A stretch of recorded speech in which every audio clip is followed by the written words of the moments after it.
Yes, and start. We stand in the middle of the 20th century, and this period has seen far reaching changes all over the world. There have been wars and revolutions. The tempo of change is very great. Any plan that we make, like this 5-year plan, is subject to the great political, economic, and technological changes that we are witnessing. All of us have some kind of ideology, some kind of philosophy of life.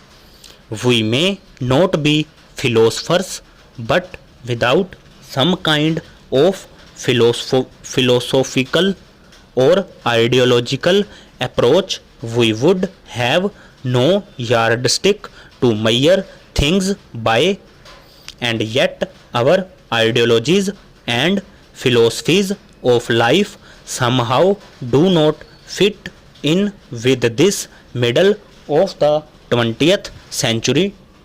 This may be due to the fact that though facts change and circumstances become different, we still hold on to old lines of thinking. The human mind is singularly conservative and it does not change easily.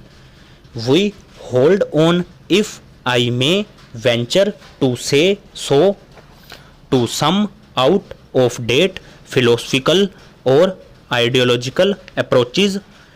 Take the question of war. Many people say that because of various developments in the world, war has become or ought to become out of the question.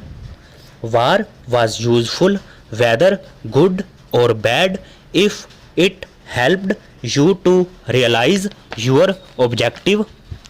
When it does not do that, when in fact it does the reverse, then no person should indulge in war. I should like to extend that parallel a little further. If a war, atomic or other, is now something that can only be considered excessively foolish, Cold War becomes more and more absurd. Cold War exists, it goes on, but really analyzed in the circumstances of today, it has little meaning. Likewise, certain other approaches, some economic approaches which may have a great deal of truth, just do not fit in with the present circumstances. The major fact of today is the stupendous growth of technology, the tremendous growth of the productive apparatus of society, the tremendous power that human beings possesses and are likely to possess in the form of atomic energy. These things are not quantitative changes but qualitative changes in society. Of course, in India, we have not been very powerfully affected by the technological process. We have read about it, but we have no real sensation of it. In planning, however, we have to think in technological terms for production of wealth on large scale. We are now going to have annual plans. Every year, a report of the annual plan will be placed here, which will give a more precise indication of the targets for that year. I hope to place a report of the annual plan of the first year of the second 5-year plan before this house during the next session. we have said that our objective is a socialistic pattern of society. I do not propose to define precisely what socialism means in this context because we wish to avoid any rigid or doctrinaire thinking. Even in my life, I have seen the world change so much that I do not want to confine my mind to any rigid dogma. But broadly speaking, what do we mean when we say socialist pattern of life?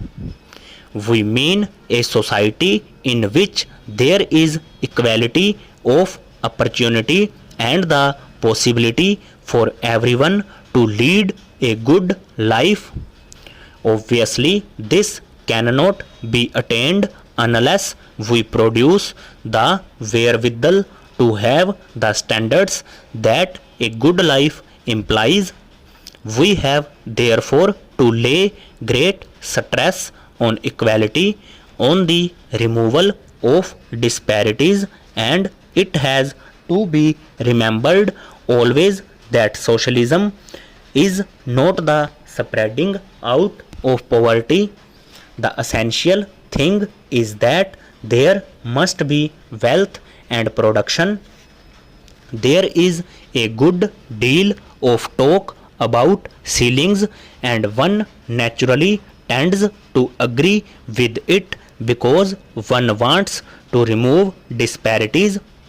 But one has always to remember that the primary function of a growing society is to produce more wealth, otherwise, it will not grow and one will have nothing to distribute.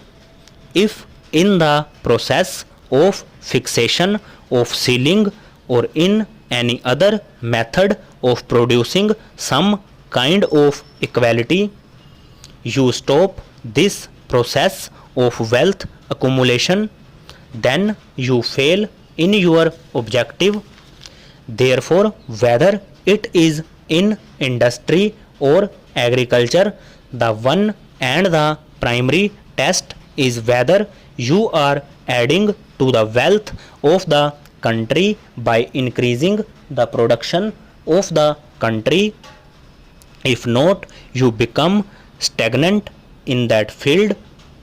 In order to reach equality, as I hope we shall sometime or other, we need not follow the road of some artificial fixation of ceilings, but 100 paths which gradually take us there.